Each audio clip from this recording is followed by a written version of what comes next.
Mi, torej zlasti, ko smo mlajši, zelo radi živimo v neki iluziji, da smo sposobni tako imenovane multiopravilnosti, torej več opravilnosti ali multitaskinga, ko lahko obenem in se z nekom pogovarjamo in kuhamo kavo in torej gledamo televizijo in tako naprej.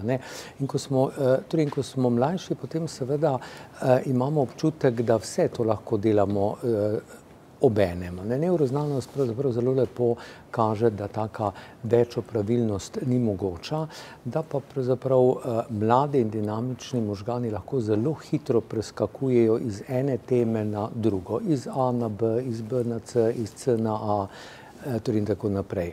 No, z leti se reakcijski časi, pa tudi miselni časi, v katerim se nam poraja misel ali pa gib, se nekoliko podaljšajo. To je, bom rekel, to je normalno in to je fiziološko. Vendar ena izmed prvih stvari, ki jih čutimo, je, da ne moremo več delati te več opravilnosti, da pravzaprav se moramo posvetiti eni ali dvema torej stvarema. Če se pogovarjamo o prometu, je seveda takšnih motilcev, takšnih distraktorjev lahko zelo veliko. Morda najbolj znan je telefon in telefonski pogovor ali pa torej pisanje SMS-ov, vendar nič kaj manj torej nevarni ali pa pogosti so tudi pogovor in umirjanje otrok, da ne govorim o živalih, ki so lahko v avtu. To je lahko tudi kajenje, to je lahko prižiganje cigarete, to je lahko recimo poseganje po sendviču ali po kavi. Skratka, zelo veliko je teh, to je lahko na primer tudi ličenje in podobno. In to je lahko tudi preprosto pogovor z sovoznikov. Teh distraktorjev je več, veliko in z razvojem tehnologije in pravzaprav udobja v avtomobilu jih postaja vse več. Po eni strani sem rekel, da se z fiziološkim staranjem nekoliko upočasni, bom rekel, miselni tok, se pravi hitrost, s katero ti nekaj sklepaš ali nekaj zaključiš.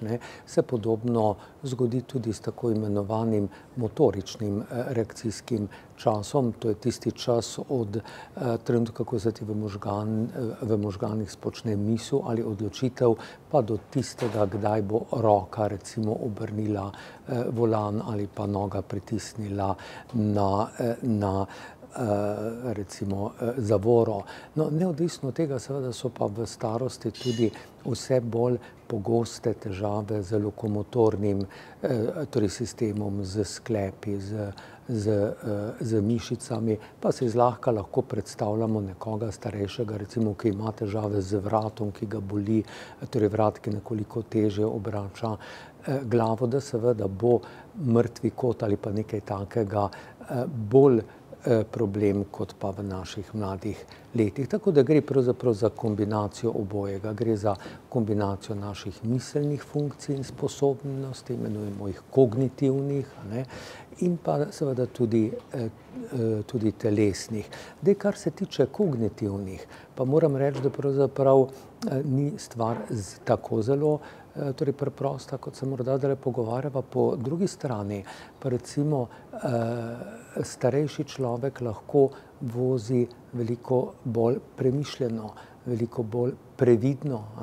Znano je, da recimo danes 70-letniki imajo relativno malo prometnih torej nesreč, vendar tiste, ki so pa ponavadi fatalne oziroma so težke. Seveda potem po 80., torej zlasti 90. letu seveda se stvar precej spremeni. Če jaz delam eno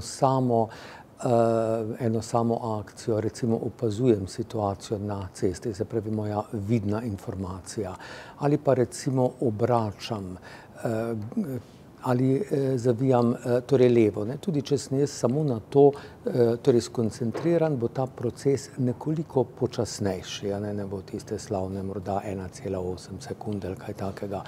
No, seveda pa to velja za neko preprosto vožnjo, ki jo recimo naredi človek od sebe pa do ambulante svojega, torej zdravnika ali do bližnjega Mercatorja, ne. Čim pa si ti v situaciji, kjer je pravzaprav teh situacij veliko, ker ni samo promet na cesti, ampak ti se z nekom pogovarjaš ali ti zabrni tvoj torej telefon ali se nepričakovano z leve strani pojavi kolesar, ne, se pa to pravzaprav potem še pojača in pospeši, ne, in pravzaprav kombinira v tem negativnem, torej pomenu, da smo počasnejši in manj zanesljivi.